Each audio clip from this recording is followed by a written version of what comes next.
Hello everyone, मैं हूं ममता माली and आप सभी देख रहे हैं सैन्यू एजुकेशन वीडियो। आज हम पढ़ेंगे class 10th math exercise 8.1। Question number 9 है आपका।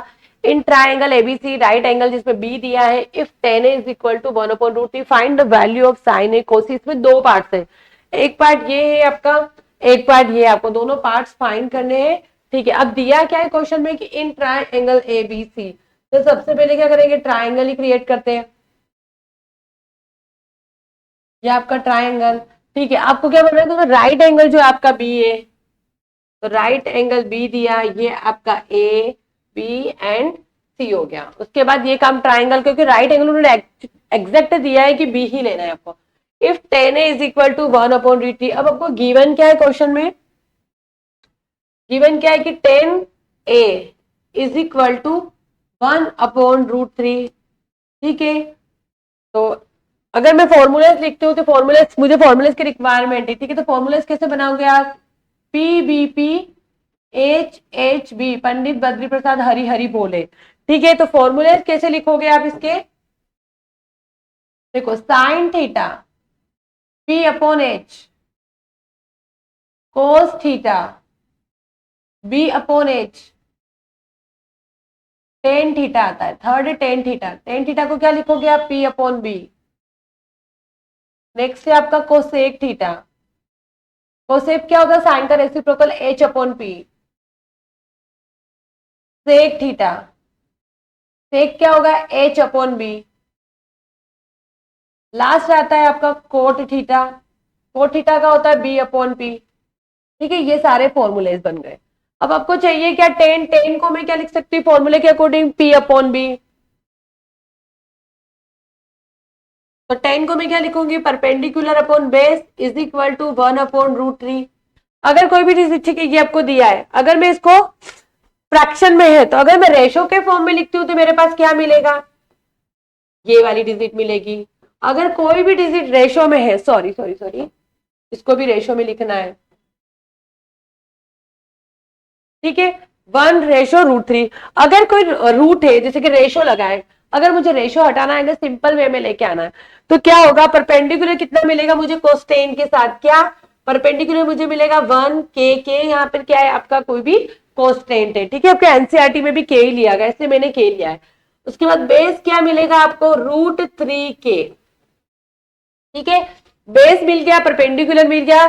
तो कि डायग्राम में अगर रखते हैं तो क्या डिजिट, परपेंडिकुलर कितना है आपके पास, 1 के, बेस कितना है आपके पास, √3 के। मतलब कि क्वेश्चन के अकॉर्डिंग आपके पास हाइपोटेनियस नहीं दिया हुआ है। अब निकालोगे हाइपोटेनियस किससे, पाइथागोरस थ्योरम से।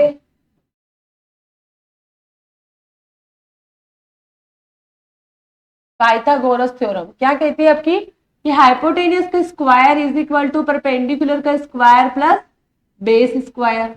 हाइपोटेनियस का स्क्वायर मतलब कि एसी का स्क्वायर, हाइपोटेनियस नहीं है मतलब कि एसी, ये वाली साइड आपकी होती है हाइपोटेनियस, ये परपेंडिकुलर, ये आपकी बेस होता है। ठीक है, अब एसी स्क्वायर परपेंडिकुलर कितना आपके पास, 1 के। ध्यान रखना हमेशा, ये स्क्वायर दोनों डिजिट का है, यानी कि 1 का भी है, के का भी है, प्लस बी स्क्वायर, बी के का बेस मतलब कि बेस का √3 का होल स्क्वायर। ठीक है, अब एसी स्क्वायर कितना मिलेगा, 1 का स्क्वायर करोगे तो 1 ही मिलेगा, और के स्क्वायर। ठीक है, और √3 का स्क्वायर, अगर किसी भी √3 का उसी डिजिट से मल्टीप्लीकेशन होगा, √3 का √3 में होगा तो सिंपल डिजिट 3 आएगा। तो यहाँ पे √3 स्क्वायर है, तो √3 का √3 में करोगे कितना आएगा, 3, और साथ में के स्क्वायर। ये आपको सिर्फ समझाने के लिए बताया था।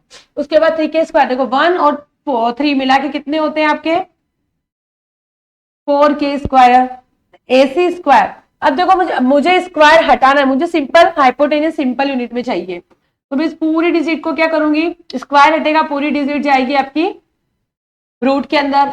अब 4 किसका परफेक्ट स्क्वायर रूट होता है, 2 का। अगर 4 के फैक्टर्स करोगे तो 2 मिलेगा आपको। ठीक है, तो 2 और के का स्क्वायर से इसका रूट हटेगा तो 2 के। ऐसी कितना मिला आपके पास, 2 के। तो हाइपोटेनियस कितना मिल गया मुझे, 2 के। ठीक है, तीनों चीज मिल चुकी है।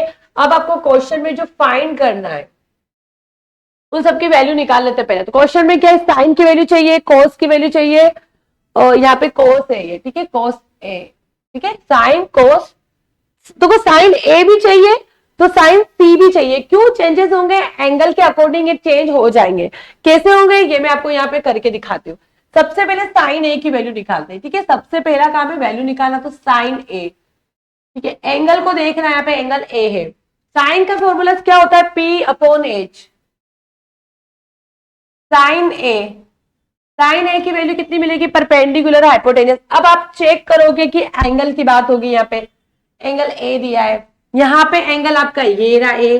तो जिस भी एंगल की बात करें उस एंगल के सामने वाली साइड आपकी परपेंडिकुलर, बेस, हाइपोटेनस हमेशा फिक्स होगा। तो इस साइन ए के लिए परपेंडिकुलर क्या काम करेगा आपका? 1k, 1k। हाइपोटेनस कितना होगा आपके पास? 2k, ठीक है। अगर k से k डिवाइड करोगे तो कितना आएगा आपके पास? आंसर आएगा आपके पास हाफ। आपके पास आंसर आएगा हाफ। साइन ए की वैल्यू कितनी मिल गई मुझे? 1/2, ठीक है। पहला काम हो गया, साइन की वैल्यू निकल चुकी है। अब मुझे किसकी चाहिए? कि साइन का काम हो गया, साइन सी भी चाहिएगा मुझे। देखो साइन सी वैल्यू कैसे चेंज होगी ये मैं आपको बताती हूँ। साइन सी चाहिए मुझे, फॉर्मूला वही होगा पर यहाँ पर एंगल सी की बात हो रही है, ठीक है। तो साइन का फॉर्मूला क्या है? पी अपॉन एच, साइन सी, ठीक है। अब यहाँ पे जिस एंगल की बात करें, मैं आपको इसको रफली समझाती हूँ एक बार। ये आपका डायग्राम है ऐसा, ठीक है। यहाँ पे आपके पास क्या है? ये आपका डायग्राम, यहाँ पे आपके पास सी है, यहाँ पे एंगल बी आपको 90 डिग्री दिया है, ये ए है, ठीक है। अब एंगल सी की बात हो रही है, तो अब आपके पास चेक, पहले तो 1k 2k एंड ये लिख लेते हैं। 1k था यहाँ पे 2k, यहाँ पे √3k। तो इस वाले में साइड कैसे चेंज होगी? जिस एंगल की बात करें, जैसे एंगल सी की बात हुई है, तो एंगल सी के सामने वाली जो साइड है, इस एंगल के लिए इसके सामने वाली जो साइड है ये आपका परपेंडिकुलर का काम करेगी, ठीक है। सामने वाली साइड जो होगी किसका काम करेगी? आपका परपेंडिकुलर का काम करेगी। ये वाली साइड बेस का काम करेगी और हाइपोटेनस कभी चेंज नहीं होता है। तो इस डायग्राम के अकॉर्डिंग इसका परपेंडिकुलर कितना होगा? √3k। हाइपोटेनस कितना होगा? 2k। तो k से k डिवाइड करोगे तो साइन सी की वैल्यू कितनी मिलेगी आपको? √3/2, ठीक है। एंगल्स के अकॉर्डिंग डिजिट चेंज हो गई है, ओनली फॉर्मूले सेम है बट डिजिट चेंज हुई है। ये सिर्फ आपको समझाने के लिए बताया था। उसके बाद आपको करना है, देखो साइन ए की वैल्यू निकल गई, साइन सी की वैल्यू निकल गई, कोस ए कोस सी की बाकी है। अब निकालेंगे कोस ए की वैल्यू, ठीक। अब कोस ए एंगल ए है, ठीक है। कोस का फॉर्मूला क्या होता है आपका? B upon H, base upon hypotenuse, ठीक है। कोस ए, एंगल ए को देखना है, तो एंगल ए के लिए सामने वाली साइड परपेंडिकुलर, ये बेस और ये हाइपोटेनियस, ठीक है। तो बेस क्या है आपके पास? √3k। बेस क्या है आपके पास? √3k। हाइपोटेनियस कितना है आपके पास? 2k, ठीक है। k से k आप कर दो डिवाइड, तो कोस ए की जो वैल्यू मिलेगी वो मिलेगी आपको √3/2। ये कोस ए की वैल्यू भी मिल गई। अब आपको निकालनी क्या है? नेक्स्ट कोस की ए की मिली है, कोस सी निकालना है। अब कोस फॉर्मूला सेम वही रहेगा, बेस अपॉन हाइपोटेनियस। अब आपको एंगल देखना है, ठीक है, एंगल देखना है। अब कोस सी की बात करें, मैं आपको वापस इस डायग्राम को बनाती हूँ, इसके लिए क्या होगा, ठीक है। ये आपका एंगल बी, ये आपका एंगल ए, एंगल सी, यहाँ पे कितना है आपके पास? 1k, यहाँ पे आपका 2k और नीचे है आपका √3k। डन। अब आपको एंगल सी की बात करनी थी। एंगल सी के लिए मैंने आपको अभी 2 मिनट पहले भी बताया कि एंगल सी के लिए सामने वाली साइड जो होगी वो उसका परपेंडिकुलर का काम करेगी, अदर साइड बेस का काम करेगी, हाइपोटेनस कभी चेंज नहीं होगा। तो इसके अकॉर्डिंग इसके आंसर क्या आएगा? कोस सी। कोस सी मतलब कि बेस कितना है आपके पास? बेस का काम क्या कर रहा है? 1k। हाइपोटेनस तो फिक्स है आपका 2k। k से k डिवाइड करोगे तो कोस सी की वैल्यू कितनी मिली मुझे? हाफ, ठीक है। चारों की वैल्यू निकल चुकी है। अब आपको क्या करना है? ऑलरेडी वैल्यू निकाल चुके हैं, अब आपको सिर्फ क्वेश्चन में रखना है, ठीक है। अब साइन ए कोस सी, मैं इसको नेक्स्ट पेज पे कर देती हूँ। साइन ए कोस सी, देखो फर्स्ट करते हैं अब इसमें से साइन ए कोस सी साथ में प्लस फिर क्या था कोस ए साइन सी, कोस ए इंटू साइन सी। ठीक है, चारों से डिजिट निकाल के आए, ओनली वैल्यू पुट करनी है आपको। साइन ए की वैल्यू क्या है, साइन ए की वैल्यू है आपके हाफ, साइन ए की वैल्यू आप निकाल के आए हो हाफ। ठीक है, कोस सी की वैल्यू चेक करते हैं, कोस सी की वैल्यू भी आपकी हाफ ही है, ये आपकी हाफ साथ में प्लस कोस ए की वैल्यू चेक करते हैं, कोस ए की वैल्यू है आपके पास √3/2, कोस ए की वैल्यू है आपकी √3/2 इंटू साइन सी की वैल्यू क्या है आपके पास √3/2, साइन सी की वैल्यू भी आपके पास ये रही √3/2। ठीक है, अब क्या करना है आपको, देखो ये है आपका मल्टीप्लीकेशन में, तो ये एलसीएम नहीं लेना है। कभी भी कोई डिजिट मल्टीप्लीकेशन में तो इनका एलसीएम नहीं होगा। मल्टीप्लीकेशन में क्या करोगे, 1 का 1 में किया तो 1, 2 का 2 में किया तो 4, यहां लगेगा बीच में प्लस, √3 का √3 में होगा तो सिंपल डिजिट में कन्वर्ट होगा, 2 का 2 में होगा तो 4 में।